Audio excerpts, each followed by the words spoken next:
All right, back over to the joiner to get us a nice square straight edge.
Hey guys, so I wanted to show an alternative method, because there's always alternative methods.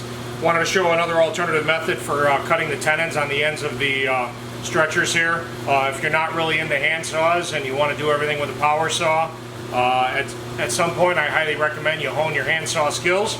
But either way, you can get this completely done on the table saw without any fancy jigs.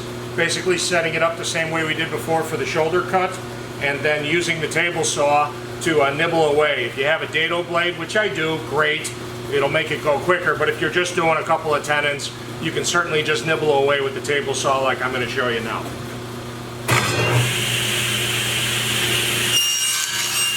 Just slide it over, nibble away at it.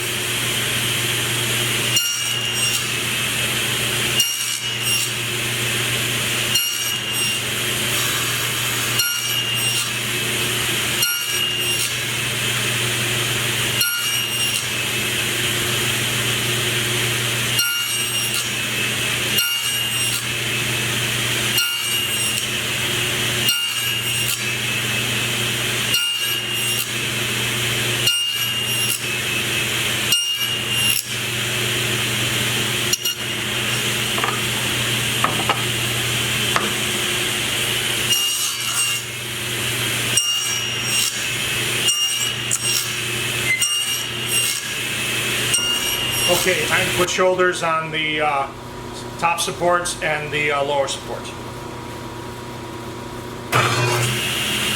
This is for the arches at the end.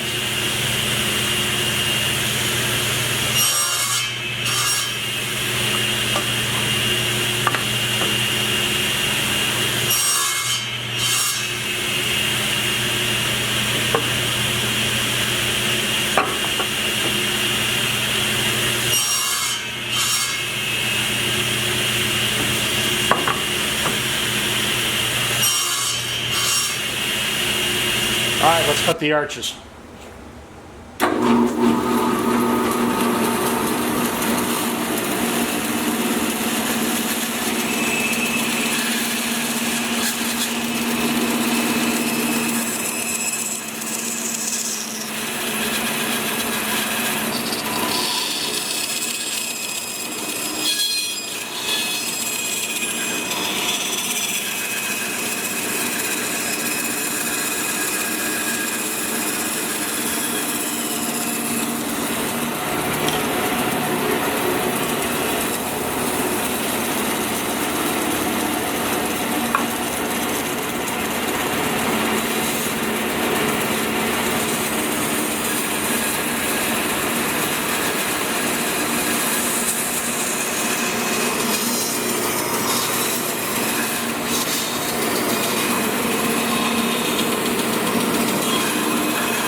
Okay, I'm brought you in closer so you guys can see what's going on.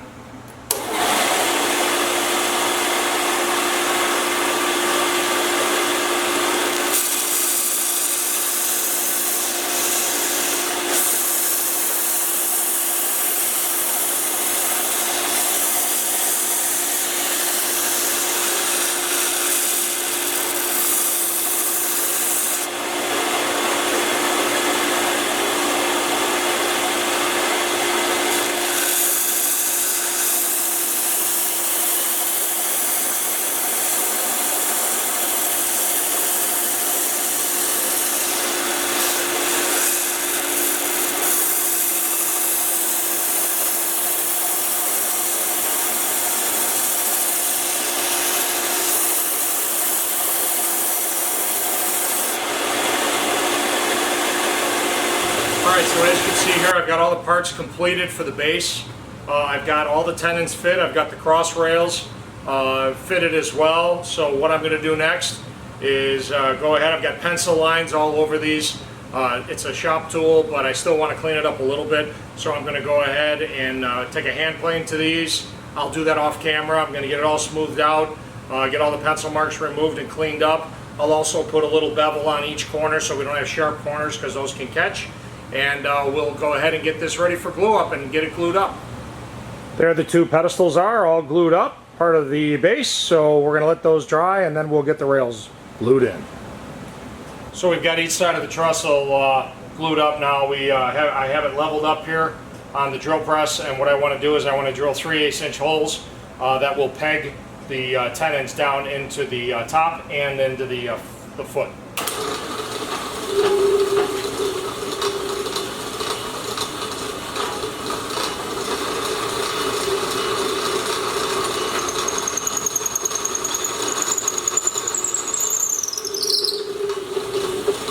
These are 3 inches thick, and I've got the depth set on the drill press for 2 inches.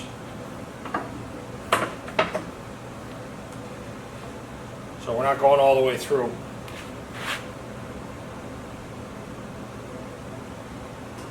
So the walnut pegs will only show up on one side.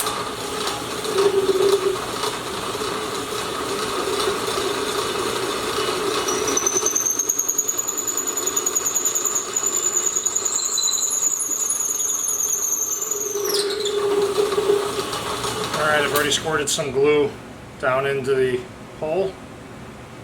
So spread it on the dowel. Try not to make a mess. Going down about 2.5 inches, which gets us through the tenon. Actually about 2 1/4. 2 1/4 I think is what I set it at. Then you just tap this down on the hole.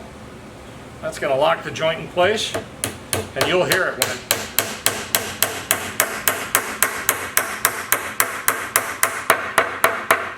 you can hear the solid sound when you're in all the way.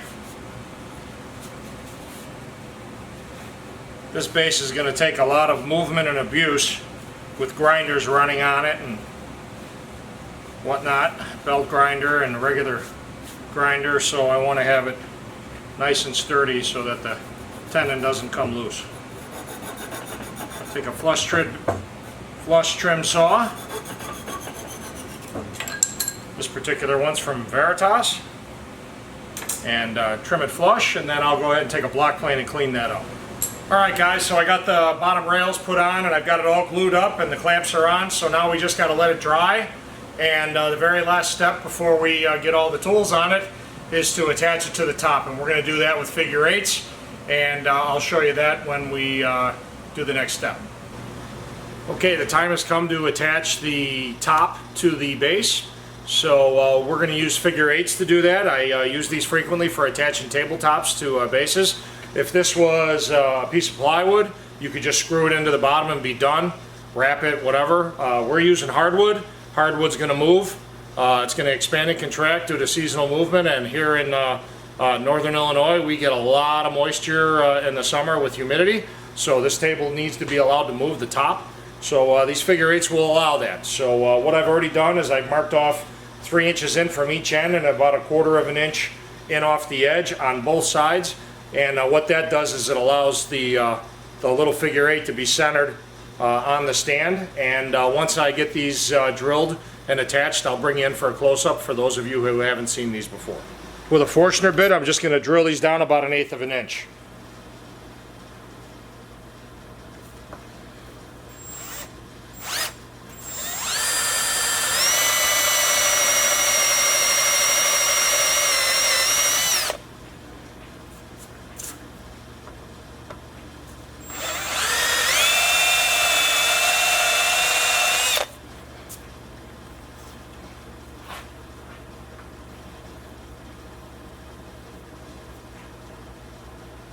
All right.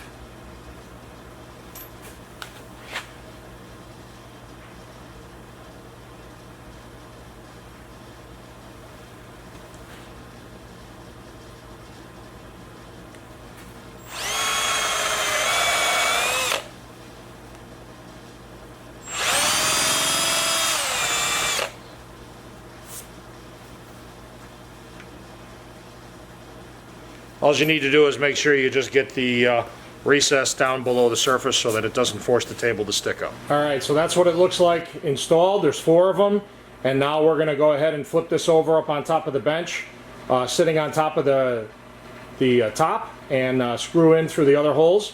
And that way, when the table decides to shrink and expand, these figure 8s will rotate on that screw that's attached to the top of the base, and allow it to move without splitting and cracking the top.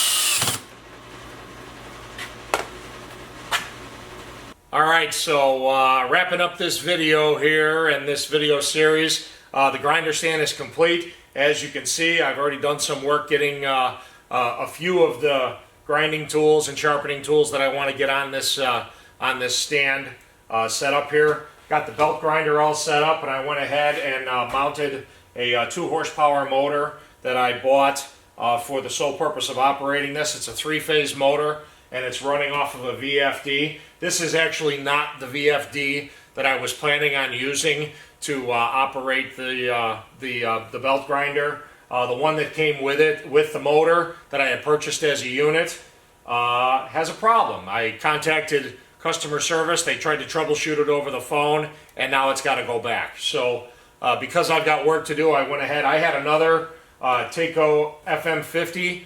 This does not have a potentiometer, but you can adjust the speed with the up and down arrows just as easily. So for now, so that I'm functional and working, I went ahead and mounted this. I built a little stand here out of wood for this to mount on, just to get it up in the air. Right here I've got that recently acquired AccuFinish Glendo diamond grinder with a couple of diamond wheels. It's got a nice little tiny spot right here. And of course the belt grinder. This is the tool stand, tool rest that's adjustable. This has a ball mount so that I can switch this out. More than likely it's going to mostly stay at 25 degrees, which is the bevel angle, and that's going to be for shaping the planer irons. And I'm going to more than likely just do a separate video covering all the different features of the belt grinder, because I've got a lot of different stuff and a little attachments and whatnot that I got with it. So we'll just cover that in another episode, because this is just about the stand. And I'm going to go ahead and move the camera, bring you around the other side and show you what we're doing over there. So here's basically the front side, and I've got this little 6-inch grinder. I've got it's an 1/8-inch grinding wheel and also a 1/4-inch grinding wheel that I got from Tools for Working Wood. They make those specifically sized from Norton, and the purpose is to be able to grind the hollows out on very small molding irons, and that was something that I was missing out on here. I've been doing it by hand with a file up until this point, and that's just getting old. So it was the whole reason for setting up this grinder this way. So this particular grinder is, I've had this grinder for probably 30 years, and it's a made in Taiwan model. I can't even tell you how absolutely crazy that makes me. It says it's manufactured for use in Chicago, Illinois, but made in Taiwan. Whatever the heck that means, I'm not entirely sure. So at any rate, it's a Buffalo. It's actually a pretty good grinder. I've got my eyes peeled out on Craigslist for a nice ball door or something like that. And so this one is going to get mounted to a plate of wood that is going to get mounted to the top of this. I'm not going to permanently affix it yet. I did purchase a tool rest from Tormek. As you could probably see, the green box in the background there is my Tormek wet grinder, and that's how I establish bevels when I have to redo a bevel on any of my woodworking tools. And they sell, you know what, let me grab it. They sell a accessory for a tool stand so that you can use all the different tool holders and tool accessories for the Tormek over here on a regular grinder. And I haven't put it together yet, but I wanted to get this video finished up for you guys. And this will allow me to mount all the Tormek different tool rests and jigs that I have for grinding lathe tools and all that stuff. That will allow me to get all of them positioned, especially the big happy tool rest that they have that comes with, which is nice for setting it at an angle. and that will be a nice added feature to this whole grinding station. And it's also nice because I'll be able to use the jigs and tools not only here but also on the wet Tormac grinder. And I'm going to buy another one of these setups and set it up over on my 10-inch grinder on one side so I can use the same jigs and whatnot over there for regrinding gouges and stuff like that. So at any rate, that's going to wrap up this video. I'm going to probably build some sort of an underneath tool storage system here underneath, but I don't have time to do that right now, so we'll cover that in a future episode, not anytime soon. Right now I've got something really exciting to show you guys. Last week I drove over 1,000 miles to pick up a very special tool to me. I'm not going to tell you what it is just yet. Some of you guys already know, but stay tuned for a episode of Morning Coffee coming soon, because there's been some really exciting changes in the Vintage Workshop for me, and I'll show you guys what that is on the next video. So for now, thank you very much for checking out this series. If you guys haven't already, please hit that subscribe button, hit that like button if you like this, and by all means share my videos on social media, guys. I'm on social media. You can find me on Facebook just under my name, which is just Jeff Heath, and if you guys send me a friend request, I'll be happy to add you in. I'm very frequently adding pictures of stuff and work that I'm doing in the shop that does not happen, that does not always appear in the videos. So at any rate, for now, thanks again for watching, and we'll see you guys next time.